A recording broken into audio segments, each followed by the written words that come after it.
Welcome to Success Secrets, the podcast where we dive into the inspiring stories of individuals who have overcome obstacles and achieved remarkable success in their professional lives. Get ready to be inspired and discover their secrets to success. Welcome to Success Secrets. Today, we're delighted to have Anne as our guest. With over 20 years in the financial services industry, Anne's journey took a new direction when she encountered mental health first aid in 2018. Retraining as a MHFA England Instructor, she shifted gears to become a workplace mental health and wellbeing consultant. Now, Anne passionately teaches mental health courses, delivers impactful talks, and provides career mentorship across the corporate world. Join us as we explore Anne's inspiring journey of personal and professional growth. Hello, Anne, and welcome to Success Secrets podcast. It's such a pleasure to have you on. How are you doing? I'm doing really well, thank you. And thank you for inviting me on. It's lovely to chat with you again. Of course, it's such a pleasure to chat with you as well. I can always see you're doing great things, and I love following your journey. Oh, and you, goodness me. Yeah, I can't wait to watch your TED Talk. I'm waiting for the link. Send me the link. I will. Once it's available, for sure, I will. So, let's jump straight into the questions. Can you share a bit about your background and how you first got started in the finance industry? Yes, absolutely. In a nutshell, I completely fell into it without any intention. I was young. I was living in London for the first time in the big city.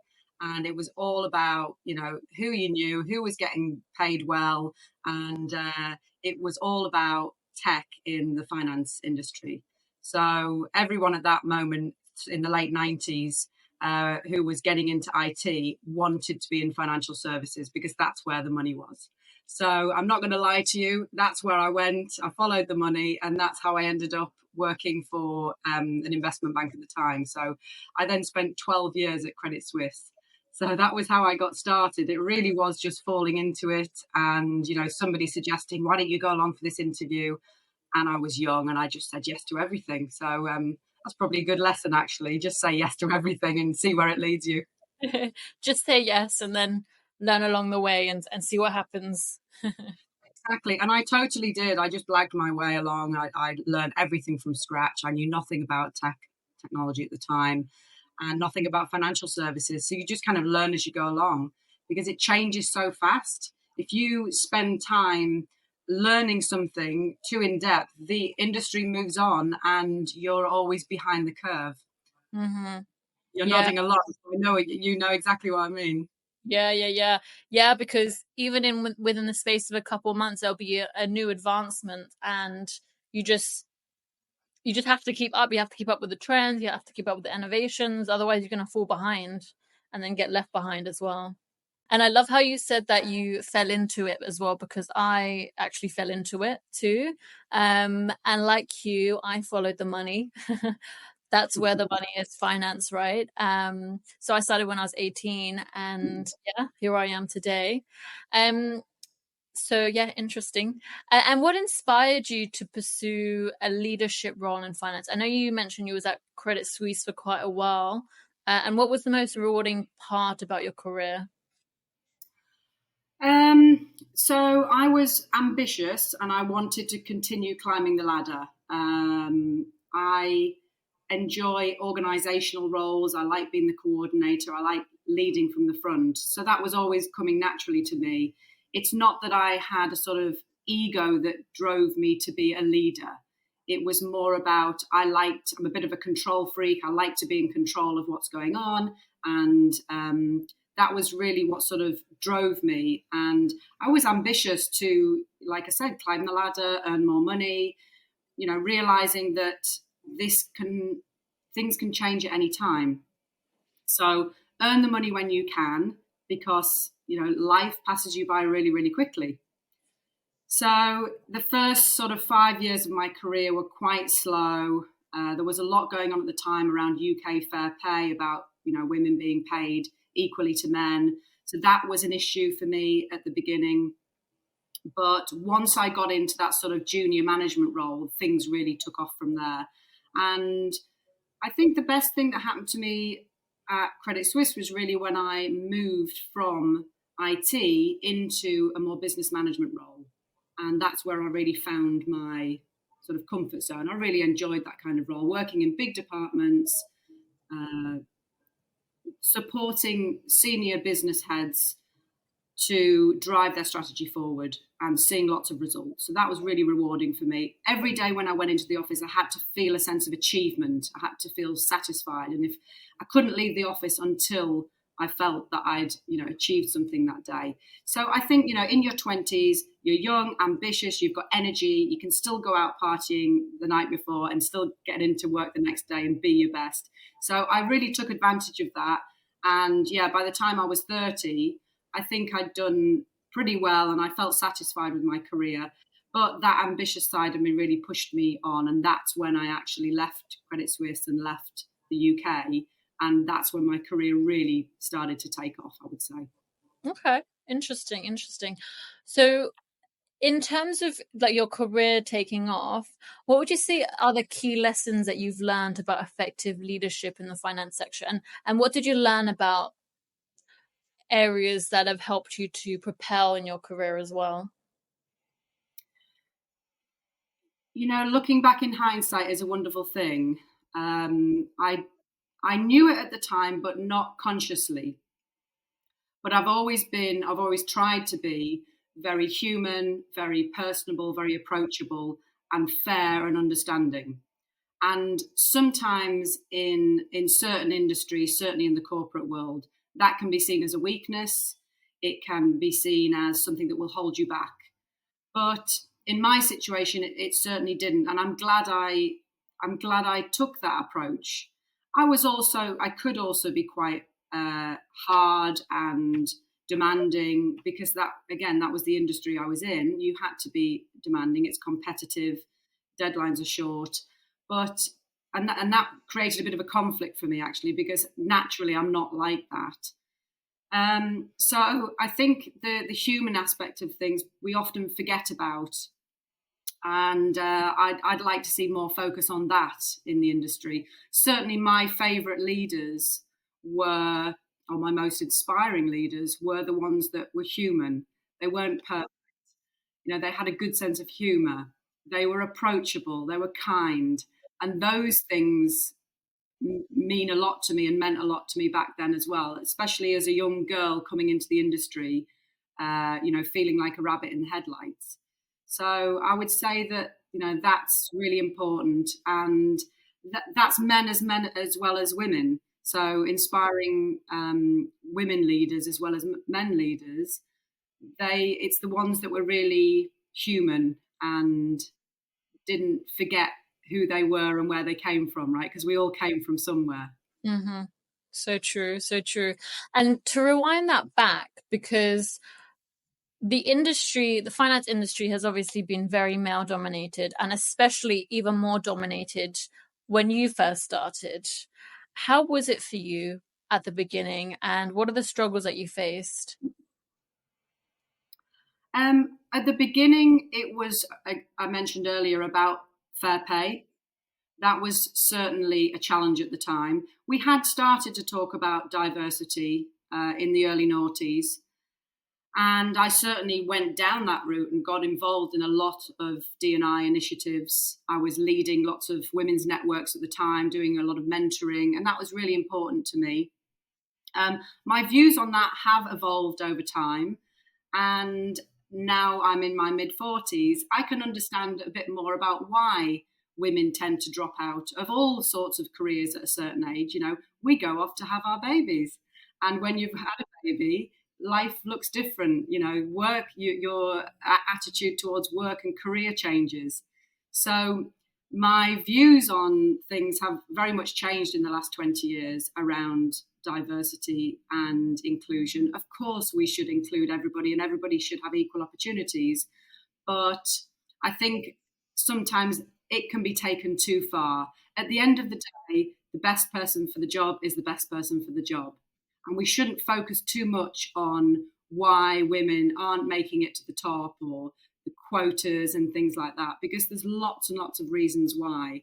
And all the women that I speak to that end up leaving the industry don't leave the industry because they didn't get to that managing director or CEO position. They left because they had children, they wanted to be with their families, or they realize there's more to life than being at a laptop screen for 12, 15 hours a day.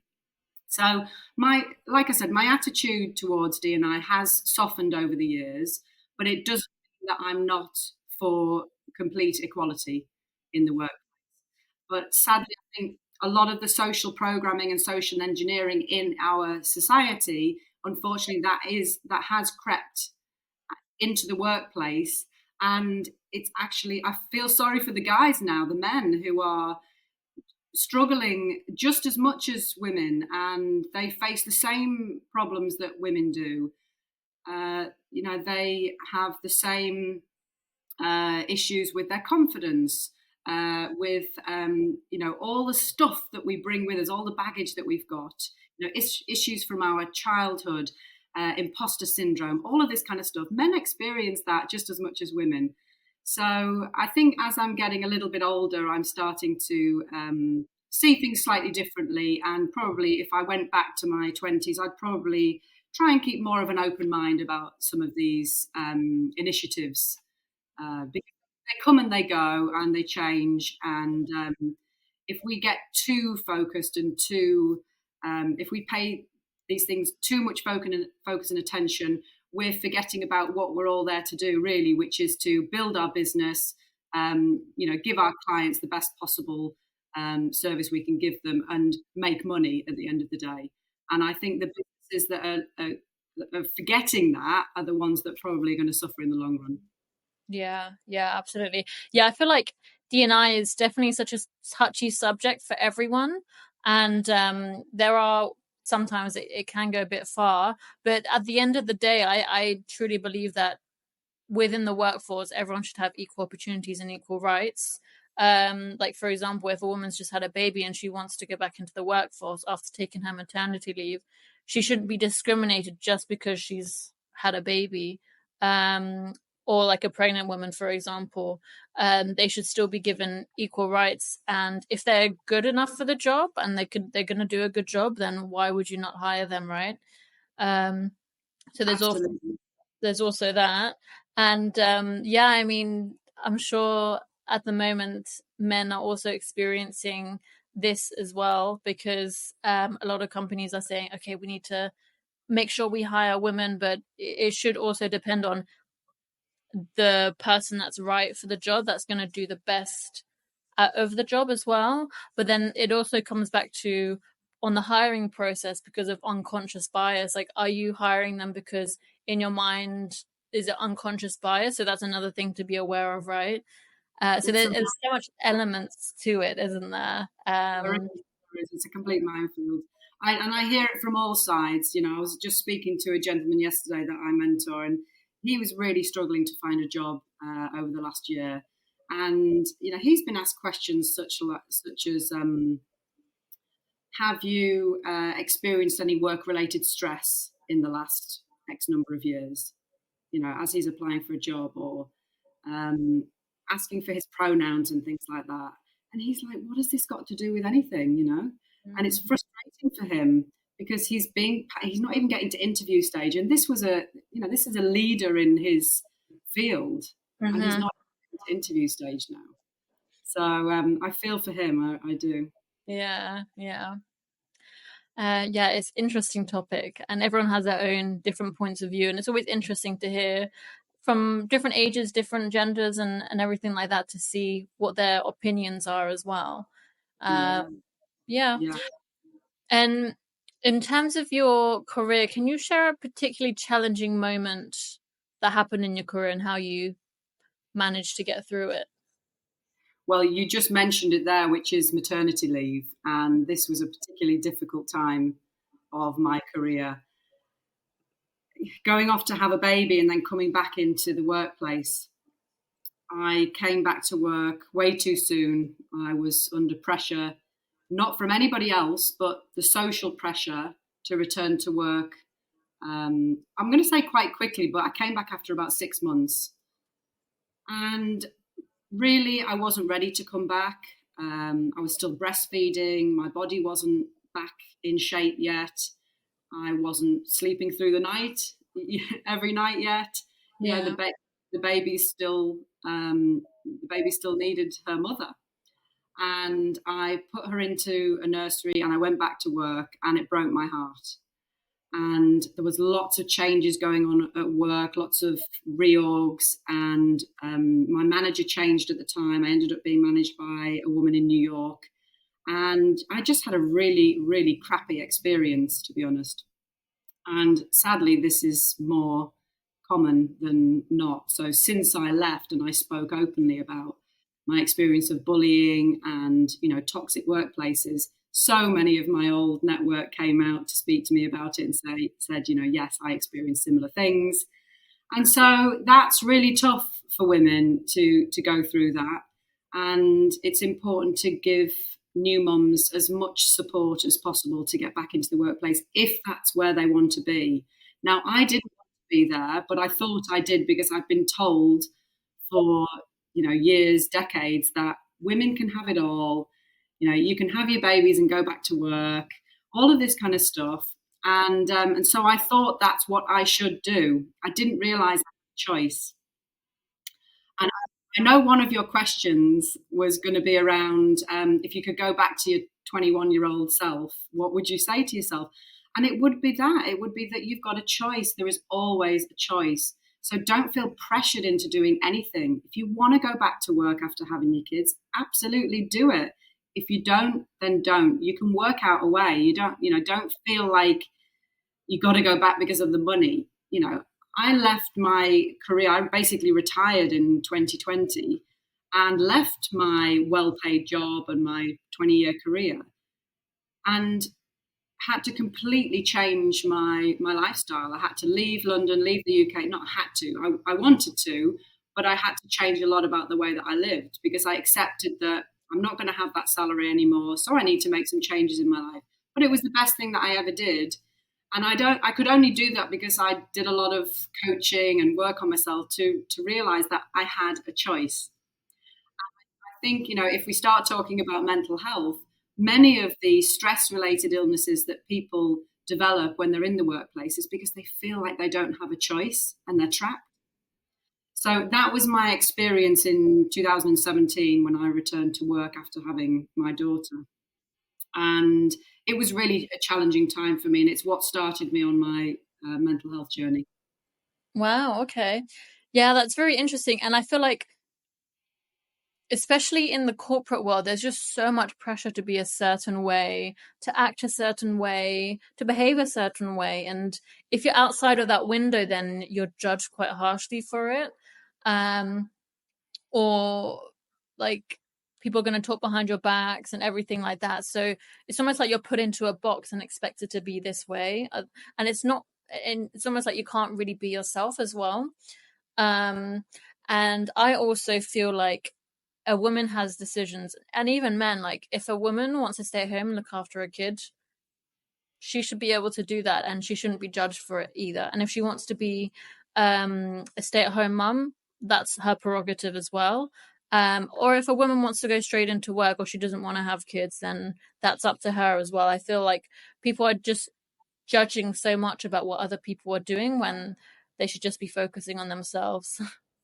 Yeah, that's put really, really well. Absolutely. And you have to have a thick skin in the industry. People do talk, people do criticize, they judge, they have opinions. And if you take it too much to heart, then you're probably in the wrong place. You really got to toughen up. And I hate to say that because it shouldn't be like that. But certainly I experienced a lot of that. And, I'm a sensitive soul. I struggled with that. Yeah, you do have to grow a very thick skin. Definitely. And what would you say, because I mean you've had a very interesting journey in the finance industry, um what other struggles have you faced in terms of discrimination and everything like that, um whilst you was working in the city? I don't think I really ever struggled with discrimination. I think actually as a woman, things were moving in my favour. Mm-hmm. So I think I took full advantage of that, and I really did put myself forward. I put myself out there. I put myself into roles that I wasn't really qualified for or prepared for, but I was ambitious and I went for it. And I think, again, being my younger self, I was more confident back then to do those kind of things. Now I like to stay in my comfort zone. But yeah, back then I don't think I can really say that I was discriminated against overall. I I was fortunate that there was so much focus on diversity and putting more women into senior roles that I probably did get roles that other people were more qualified for, meaning men were more qualified for, but I got the role because I was a woman.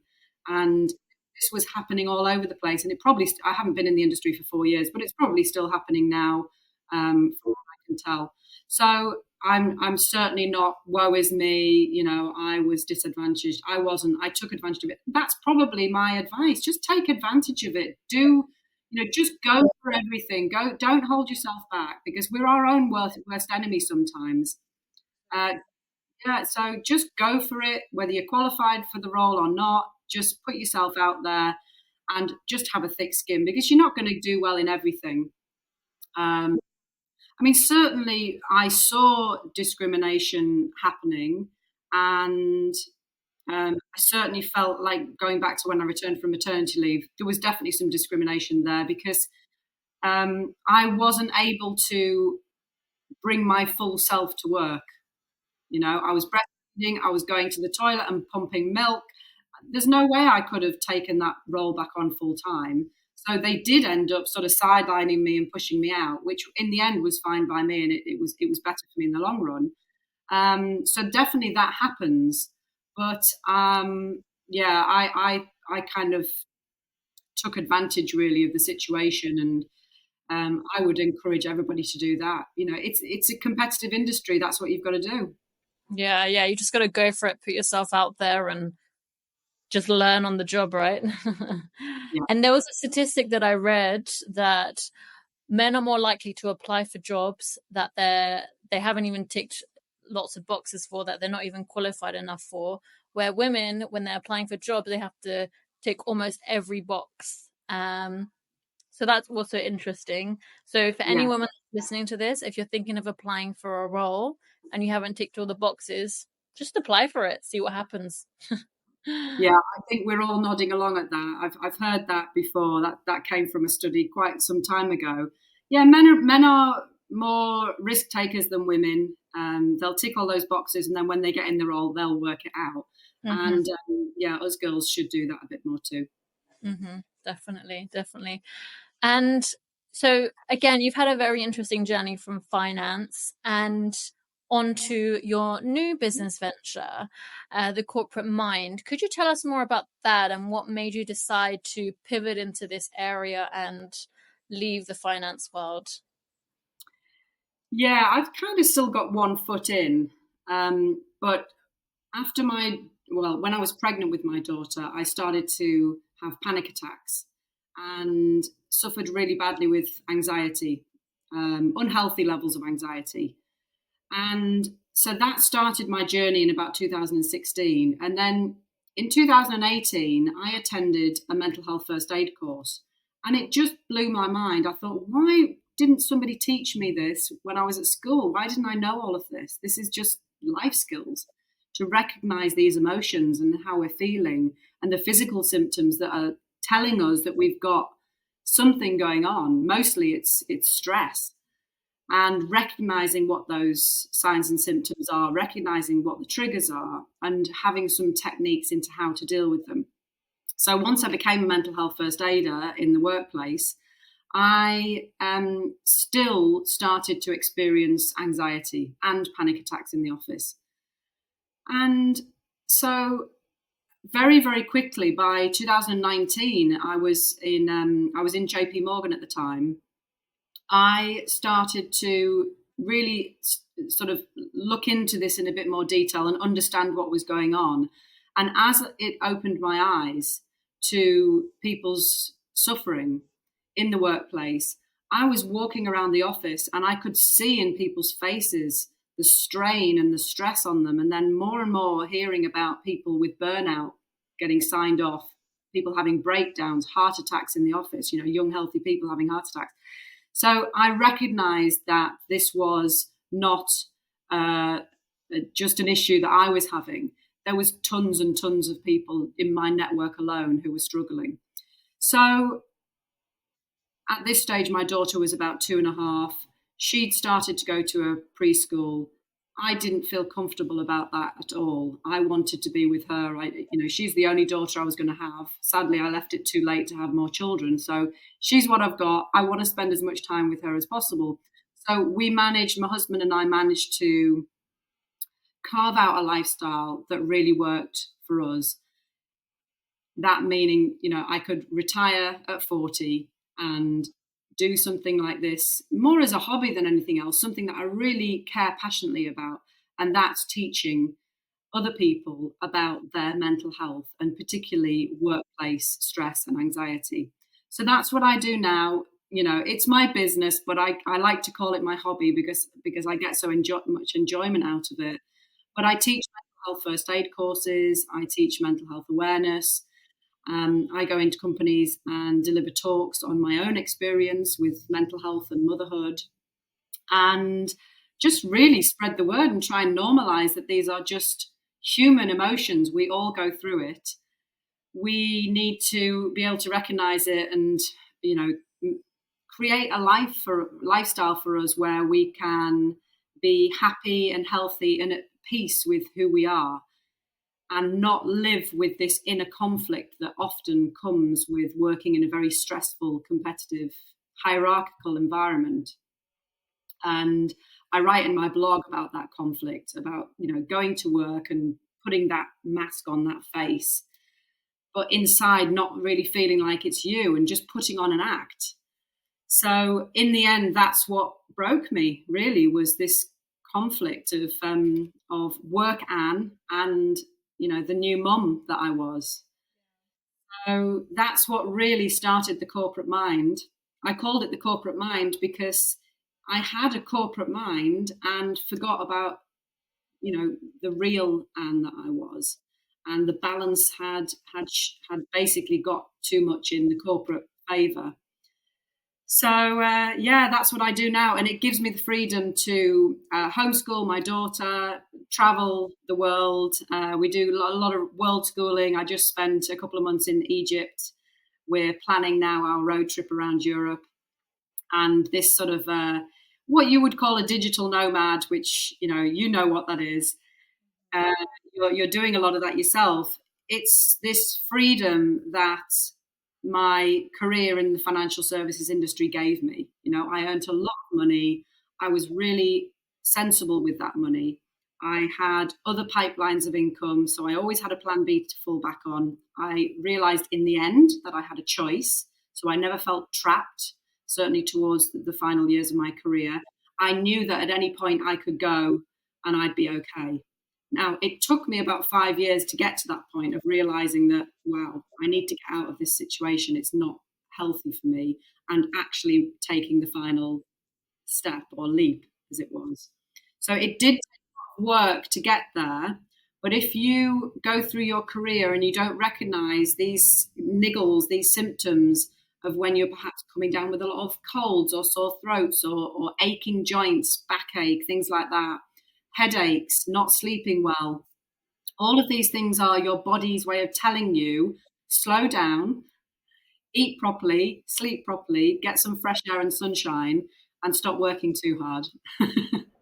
I love So, that. Yeah.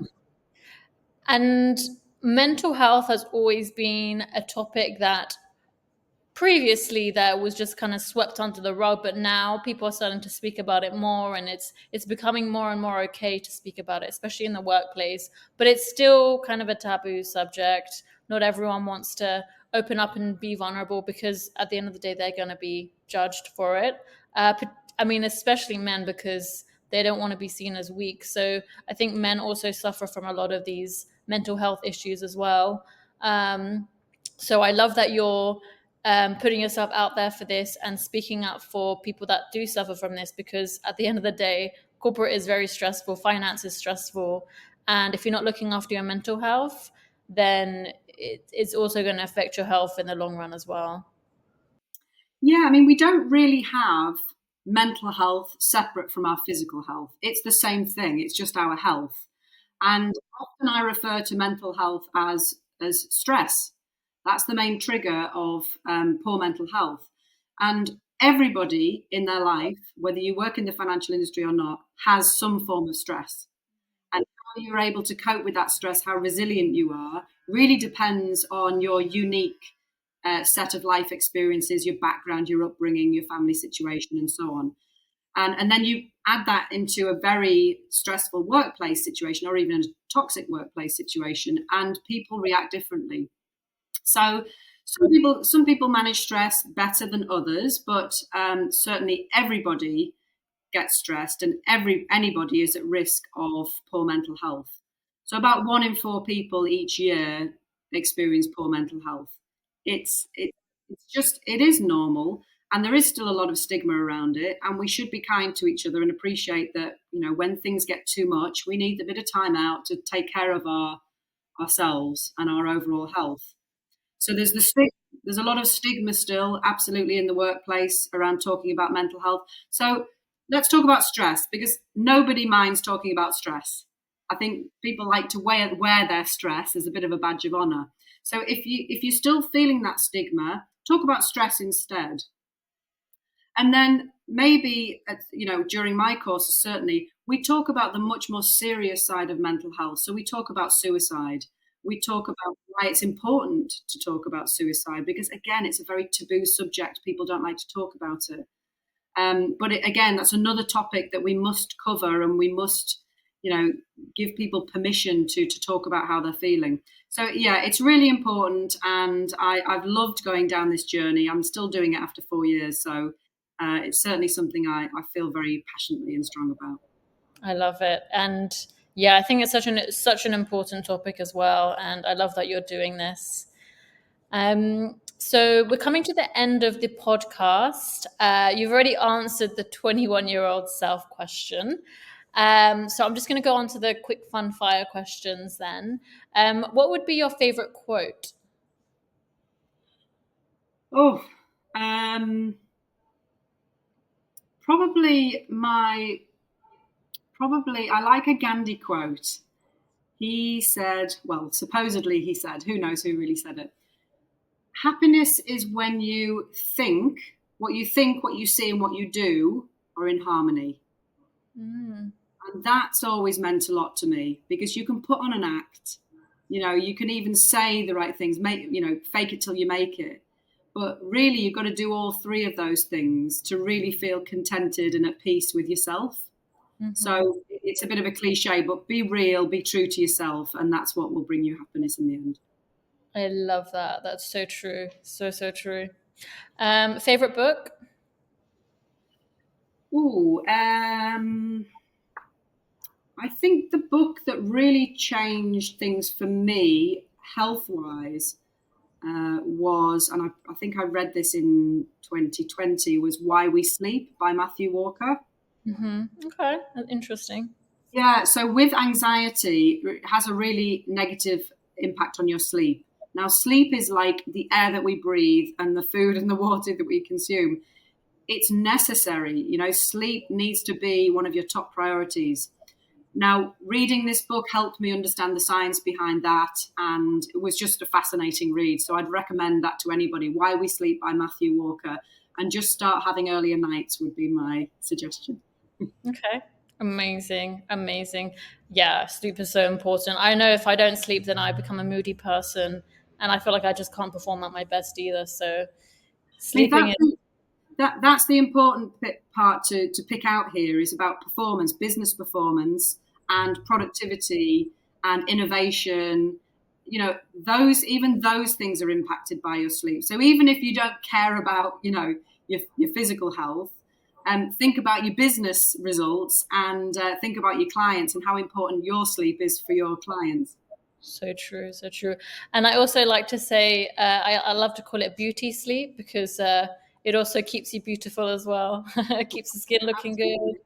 Yeah. Absolutely, yeah. Love it.